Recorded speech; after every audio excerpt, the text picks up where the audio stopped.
Eh salut tout le monde, c'est Zamot, le retour. Eh oui, ça y est enfin, le problème du PC il est résolu, quelque chose qui a mis du temps quand même, plus d'un mois. Donc autant vous dire que là je suis assez content que ce petit PC refonctionne correctement. Bon, je vais expliquer quand même ce qui s'est passé durant ce mois. Alors tout d'abord, ce que j'ai fait c'est que j'ai contacté l'endroit où je l'ai acheté, donc Memory PC, le site allemand comme je l'avais dit sur la précédente vidéo. Mais par contre ça se passait pas vraiment comme prévu, parce qu'en fait du coup je les avais contactés, j'avais une réponse une semaine après, puis après il y avait plus rien, c'était le néant, j'avais dû renvoyer un mail.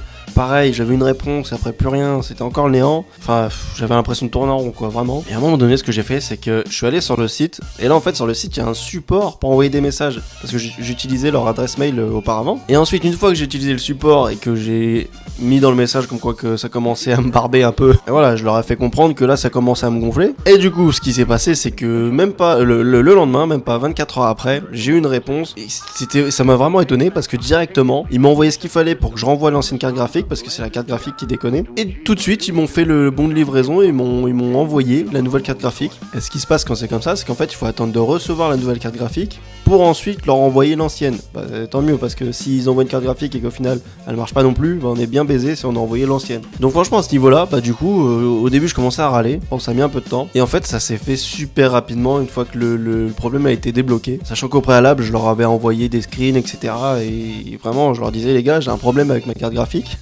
Enfin, c'était vraiment la merde. Et du coup, ouais, bah, comme je l'avais expliqué, mon PC il s'éteignait aléatoirement, comme ça, shutdown, blue screen. NVLD MKM.6, si je dis pas de bêtises, c'était ça l'erreur, je mettrai un screen. Et donc, bah enfin, mon PC n'a plus de problème, tout fonctionne bien. Et en plus, point très positif, c'est que auparavant j'avais une RTX 3070, qui est une bonne carte graphique, mais du coup ils m'ont renvoyé une 3070 mais TI. Bon bah écoute, moi je le prends. Bon, c'est pas la même marque, avant j'avais une MSI, là c'est une Zotac. Zotac, je sais que c'est un peu controversé, il y a beaucoup de personnes qui aiment pas trop cette marque. Mais bon, en se renseignant un peu à droite et à gauche, finalement c'est pas si terrible que ça Zotac. Et ça reste des gammes un peu moins chères, mais tout aussi performantes qu'une MSI. Après, on paye un peu la marque aussi. Donc voilà, je suis pas mécontent, en plus elle est jolie, il y a du RGB. Ouais, on sait tous que le RGB ça rajoute de la puissance, évidemment. Vous m'excuserez pour les images, c'est pas une super qualité, mais on fait avec les moyens du bord. Et donc on y vient.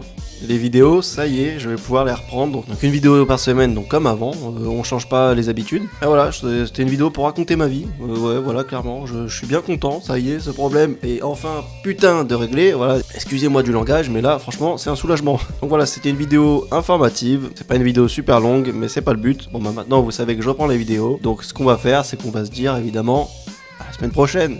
Des bisous.